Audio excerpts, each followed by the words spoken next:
Hoje vamos analisar um caso aterrorizante que vai te deixar impactado. Então assista a este vídeo até o final. Hoje mergulhamos em uma história chocantemente trágica e profundamente perturbadora que assombra uma pequena cidade há anos.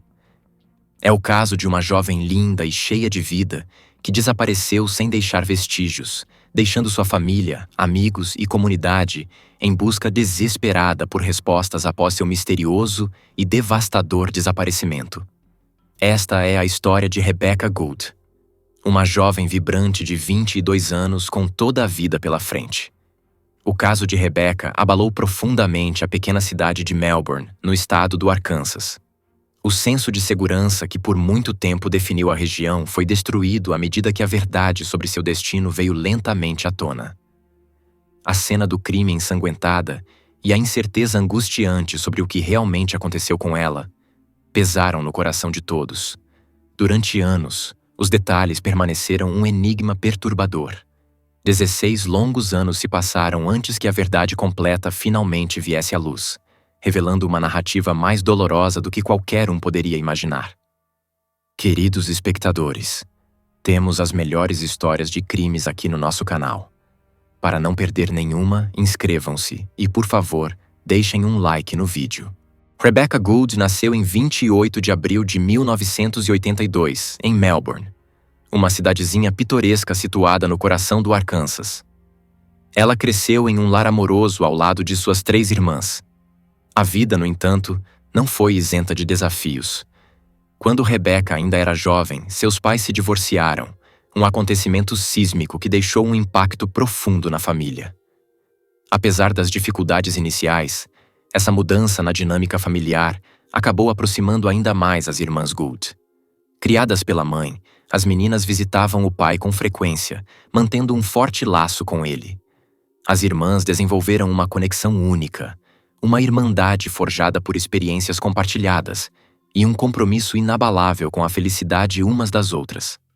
Após concluir o ensino médio, Rebecca se matriculou na Northwest Arkansas Community College, em Fayetteville, onde uma de suas irmãs já era estudante. Essa proximidade permitiu que mantivessem seu relacionamento próximo enquanto perseguiam seus objetivos acadêmicos. Apesar dos desafios de equilibrar os estudos com a vida pessoal, Rebecca e sua irmã faziam questão de visitar a família sempre que possível, mesmo que isso exigisse viagens frequentes de mais de 40 quilômetros. Essas visitas evidenciavam o amor profundo de Rebecca por sua família e seu desejo de manter-se conectada com aqueles que amava. Em setembro de 2004, Rebecca estava prestes a enfrentar mudanças significativas em sua vida. Ela havia se dedicado aos estudos por anos e agora se preparava para se transferir para a University of Arkansas, um passo importante em sua jornada acadêmica. Mas antes de iniciar esse novo e empolgante capítulo, Rebecca planejava concluir mais um semestre na Northwest Arkansas Community College.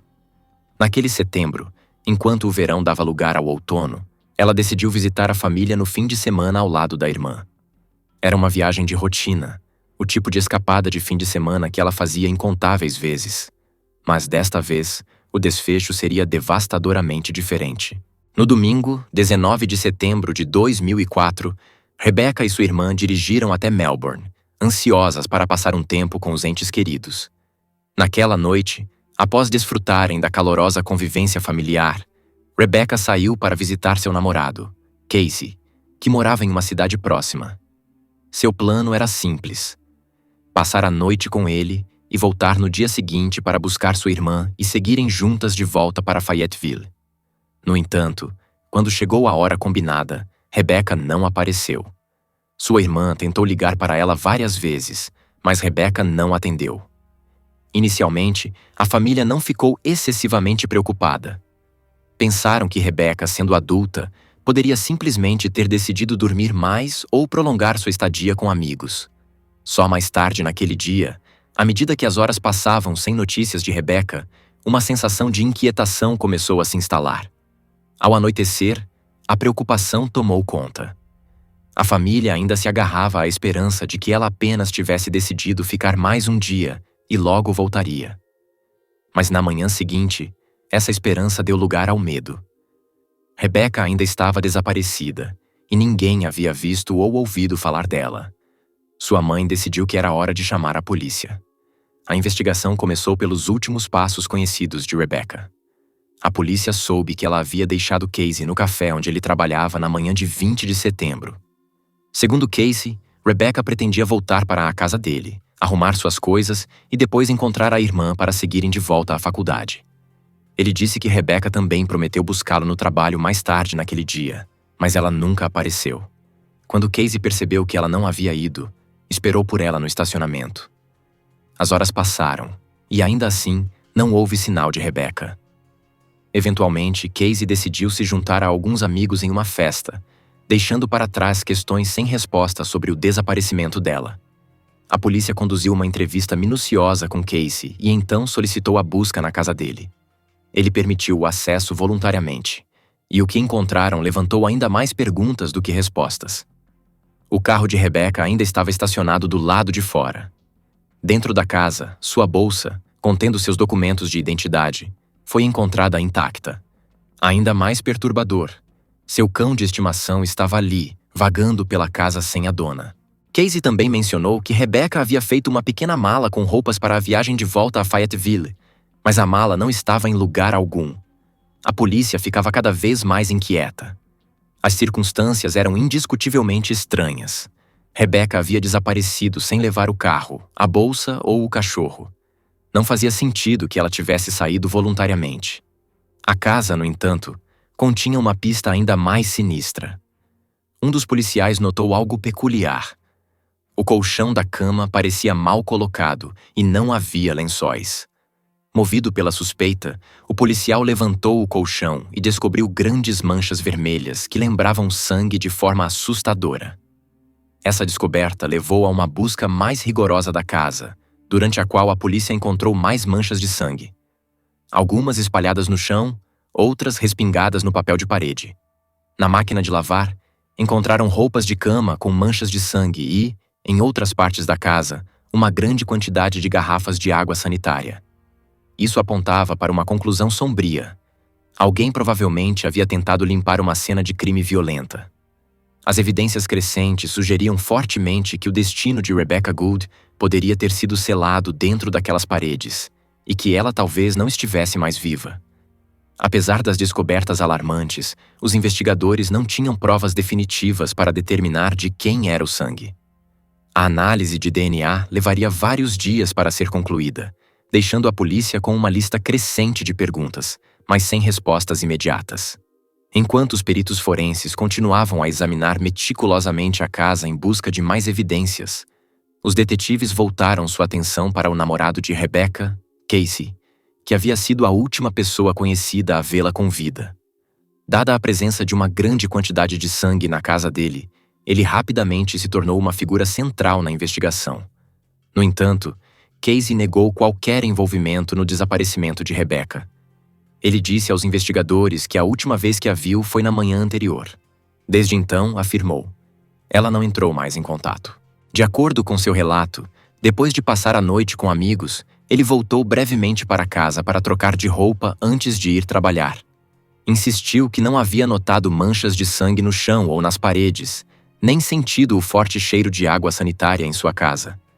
Curiosamente, ele afirmou que não achou estranho o carro de Rebecca ainda estar estacionado do lado de fora, nem o fato de alguns pertences dela estarem no quarto.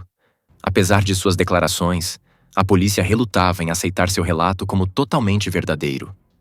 O álibi de Casey foi corroborado por seus amigos, que confirmaram que ele esteve com eles até a manhã seguinte, mas os investigadores permaneceram cautelosos e continuaram a observá-lo de perto.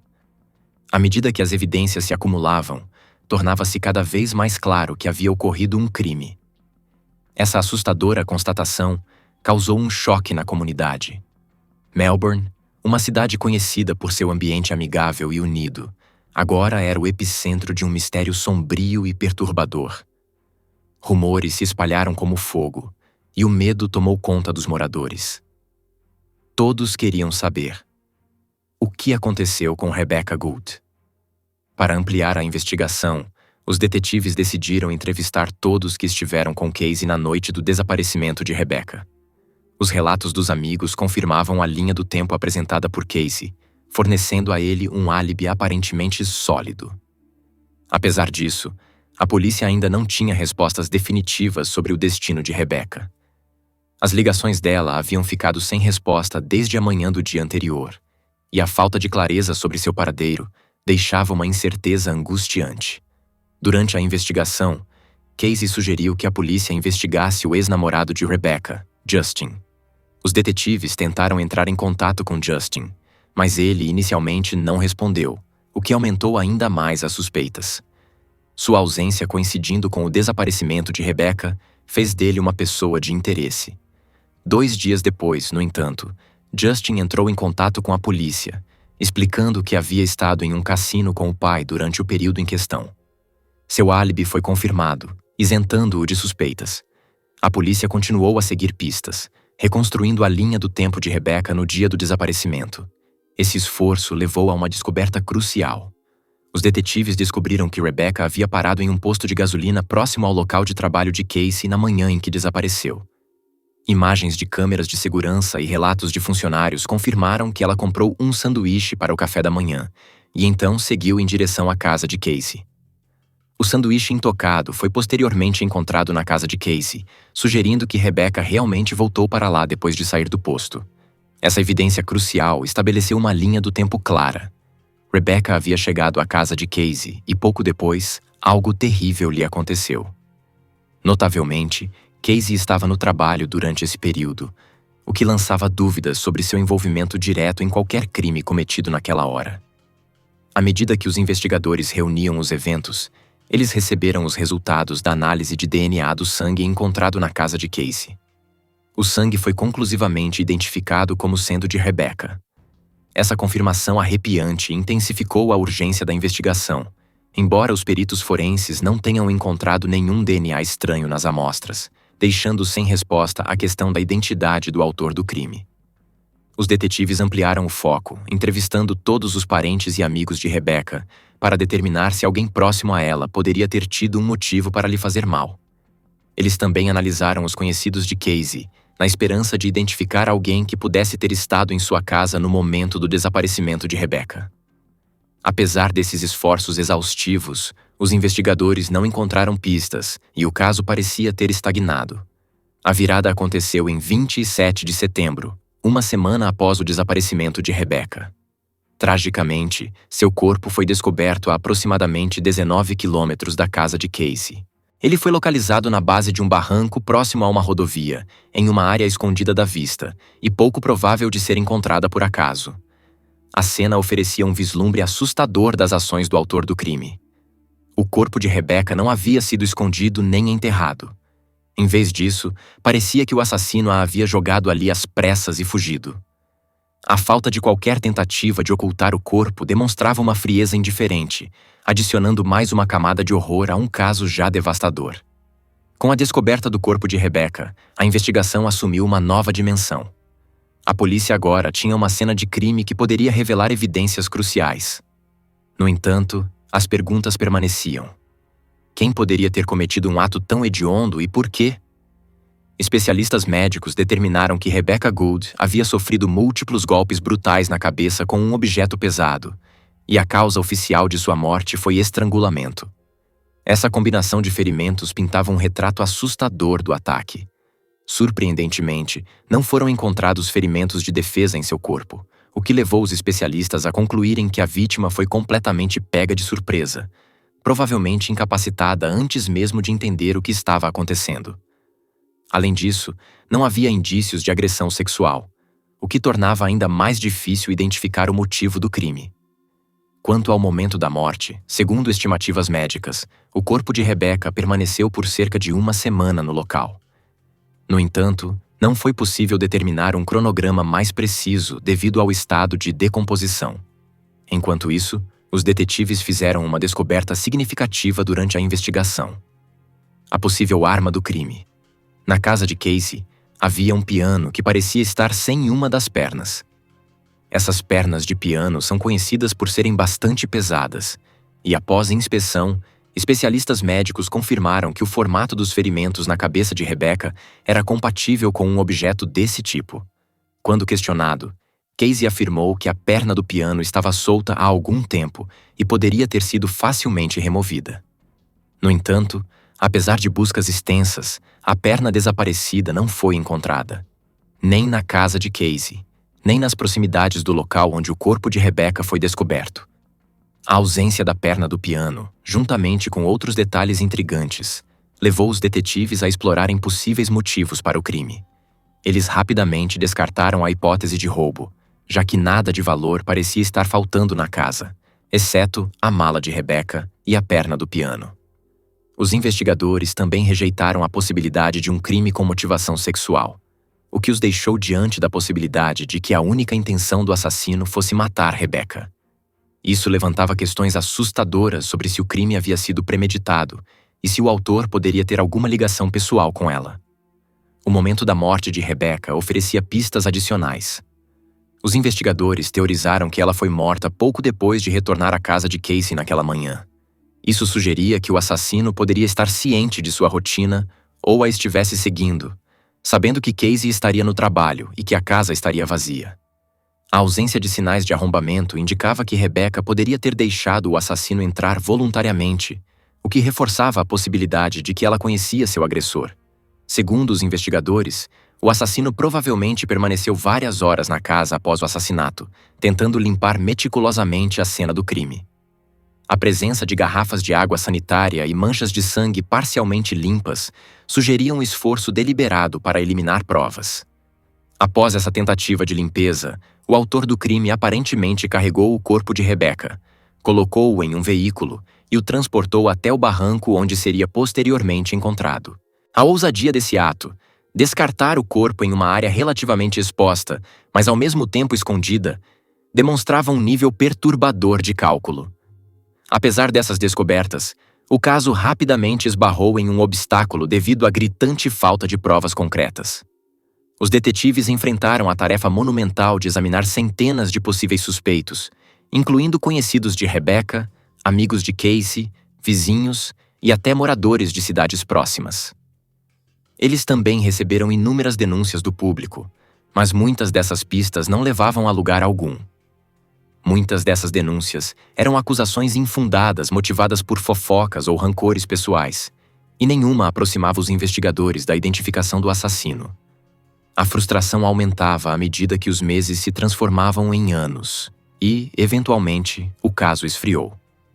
A investigação foi reaberta diversas vezes ao longo dos anos seguintes, com novas equipes de detetives esperançosas de lançar luz sobre o mistério. No entanto, cada tentativa terminava em fracasso. Os desafios duplos da completa ausência de provas e da falta de um motivo claro tornaram o caso um dos mais intrigantes da história da região. Com o passar do tempo, o caso atraiu atenção significativa da comunidade de crimes reais, tornando-se tema de fascinação para programas de TV, podcasts e fóruns online. O mistério em torno da morte de Rebecca Gould se tornou um ponto de encontro para detetives amadores ansiosos por descobrir a verdade. Um desses indivíduos era George Jarrett, um jornalista que vinha acompanhando o caso desde o início. O profundo interesse de George pela história o levou a escrever um livro sobre o assassinato de Rebecca e lançar seu próprio podcast, dedicado a explorar todos os ângulos do caso. Apesar de anos de esforços, ele permanecia determinado a encontrar respostas. Seu trabalho eventualmente o colocou em contato com Jennifer Buchholz, uma ex-oficial de contra-inteligência do exército do Sierra, que também havia se envolvido profundamente com o caso.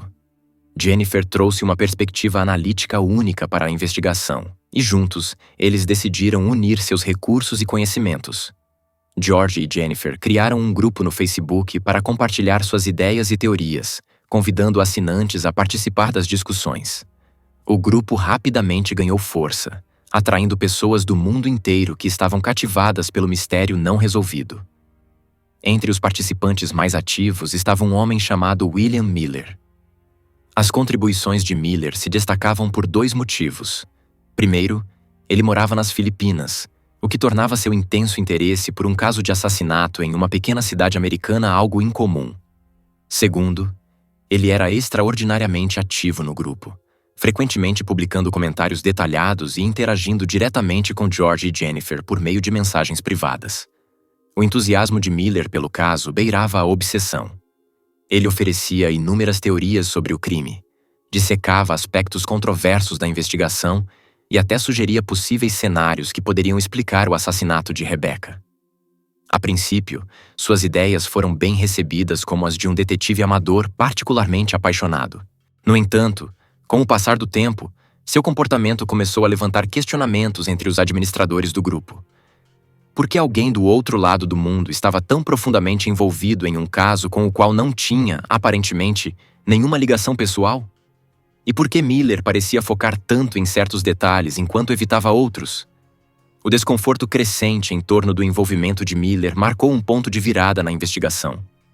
À medida que George e Jennifer se aprofundavam em seus antecedentes e motivações, começaram a suspeitar que esse colaborador aparentemente prestativo poderia saber mais sobre o assassinato de Rebecca Gould do que estava revelando.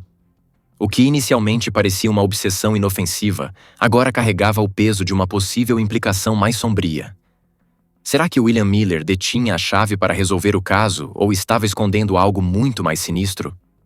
O comportamento de William Miller no grupo online tornou-se cada vez mais peculiar, chamando a atenção de George e Jennifer, que já haviam desenvolvido um olhar atento para padrões incomuns nas interações das pessoas com o caso. Seus conhecimentos sobre a área e detalhes específicos sobre o assassinato de Rebecca eram muito mais profundos do que os dos demais membros do grupo. Com o tempo, sua atividade constante e seu conhecimento avançado de fatos que não haviam sido amplamente divulgados pareceram suspeitos. Silenciosamente, decidiram monitorar seus comentários e mensagens privadas sem levantar suspeitas, com o objetivo de reunir o máximo de informações antes de confrontá-lo ou alertar as autoridades. A descoberta decisiva veio quando outro membro do grupo, que por acaso era especialista em genealogia, se ofereceu para investigar os antecedentes de Miller. Esse membro utilizou ferramentas e perfis públicos disponíveis para analisar as conexões de Miller e fez uma descoberta alarmante. William Miller era primo de Casey. Essa revelação levou a investigação a uma nova dimensão, pois sugeria uma ligação mais profunda com o caso. George e Jennifer não perderam tempo e entraram em contato com os detetives responsáveis pelo caso arquivado de Rebecca, para compartilhar suas descobertas e expressar suas preocupações. Quando a polícia revisitou os arquivos do caso, percebeu que o nome de Miller havia sido mencionado durante a investigação inicial, em 2004. Na época, Miller alegou que estava visitando a cidade para ajudar outro parente e havia passado pela casa de Casey 2 vezes. Uma 2 dias antes do desaparecimento de Rebecca e outra no dia em que ela foi vista pela última vez.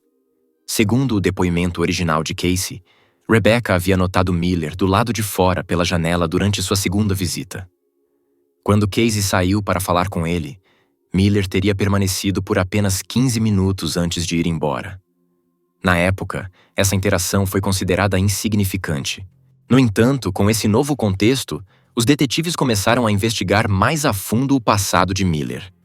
Descobriram que ele havia se envolvido em uma série de incidentes preocupantes. Em 2002, ele enfrentou acusações por supostamente agredir um menor.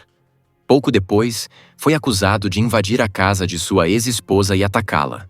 Apesar dessas acusações, Miller conseguiu evitar consequências legais significativas. Após esses eventos, ele se mudou para as Filipinas, onde formou uma família e trabalhou em plataformas de petróleo offshore. Sua partida repentina e seu histórico de comportamento violento pintavam um quadro preocupante, sugerindo que ele poderia estar fugindo de seu passado. As tentativas dos detetives de entrar em contato com Miller chegaram a um beco sem saída. Sua localização nas Filipinas o tornava praticamente inacessível. Durante anos, eles só puderam esperar por uma oportunidade de interrogá-lo pessoalmente. Essa chance finalmente surgiu em 2020, quando autoridades aduaneiras informaram que Miller havia retornado aos Estados Unidos, instalando-se no Oregon para visitar sua mãe idosa. Quando os detetives ligaram para a mãe de Miller, ela insistiu que não o via há muito tempo, uma declaração que os investigadores imediatamente consideraram suspeita. Determinados a encontrá-lo, viajaram até o Oregon, suspeitando que ela estivesse mentindo para proteger o filho. Sem provas diretas ligando Miller ao crime, os detetives elaboraram uma abordagem estratégica para o interrogatório. Precisavam agir com cautela, tentando extrair qualquer informação incriminadora sem despertar desconfiança em Miller quanto às suas intenções. O detetive Mike McNeil, que havia assumido recentemente a liderança do caso, iniciou a entrevista de maneira calma e informal. Explicou que estavam realizando acompanhamentos de rotina com todos que haviam tido algum tipo de envolvimento com o caso. Miller pareceu cooperativo a princípio, concordando em responder às perguntas e afirmando que não tinha nada a esconder. À medida que a conversa avançava, McNeil perguntou se Miller estaria disposto a fazer um teste de polígrafo. Miller hesitou, mas acabou concordando, provavelmente acreditando que poderia passar sem problemas. No entanto, quando McNeil fingiu ligar para o chefe de polícia local para agendar a presença de um especialista em polígrafo na delegacia, a postura de Miller mudou. Ele começou a se mexer na cadeira, a gaguejar e a tentar mudar de assunto. Sem que Miller soubesse, o operador do polígrafo já estava no local, esperando em uma sala vizinha. A ligação encenada por McNeil fazia parte de uma estratégia para aumentar a ansiedade do suspeito e, possivelmente, levá-lo a fazer alguma revelação incriminadora. Enquanto McNeil providenciava o polígrafo, percebeu o crescente nervosismo de Miller. Em um momento, Miller chegou a perguntar diretamente se os resultados do polígrafo eram admissíveis em tribunal. McNeil respondeu de forma ambígua, dizendo que poderiam ser, sob certas circunstâncias, mas evitou mencionar que os resultados geralmente são inadmissíveis devido à sua confiabilidade controversa. Quando o teste começou, os nervos de Miller eram evidentes. As perguntas do operador incluíam pontos-chave sobre o desaparecimento e o assassinato de Rebecca. As respostas de Miller indicaram constantemente sinais de mentira, especialmente quando foi questionado se havia estado envolvido na morte de Rebecca ou se sabia quem era o responsável. Ao fim da sessão, o operador concluiu que Miller havia mentido em todas as perguntas críticas. Munido desse resultado, McNeil voltou à sala de interrogatório determinado a pressionar ainda mais Miller. O detetive McNeil se inclinou, com a voz calma mas firme, e informou Miller de que os peritos forenses haviam reexaminado as evidências. Afirmou que o DNA de Rebecca havia sido encontrado em amostras retiradas do carro de Miller. Em 2004, os investigadores já haviam inspecionado o veículo de Miller, mas seus esforços não produziram nenhuma evidência física que o ligasse ao desaparecimento ou assassinato de Rebecca. Eles sequer haviam coletado amostras para análise posterior. Consequentemente, nenhuma amostra de DNA de Rebecca jamais foi encontrada no carro de Miller. Apesar disso, o detetive McNeil decidiu empregar uma tática controversa, porém legalmente permitida, durante o interrogatório. Enganar um suspeito é uma prática reconhecida pelas autoridades, frequentemente usada para obter uma confissão. Em muitos casos, a simples sugestão de que se possui uma prova irrefutável pode levar o suspeito a revelar a verdade.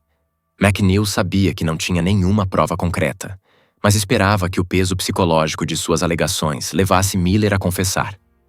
Quando o detetive disse a Miller que o DNA de Rebecca havia sido encontrado em seu veículo, o comportamento de Miller mudou instantaneamente.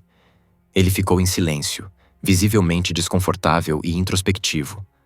McNeil insistiu, afirmando que tinham provas inegáveis e enfatizando que cooperar seria o melhor caminho para Miller.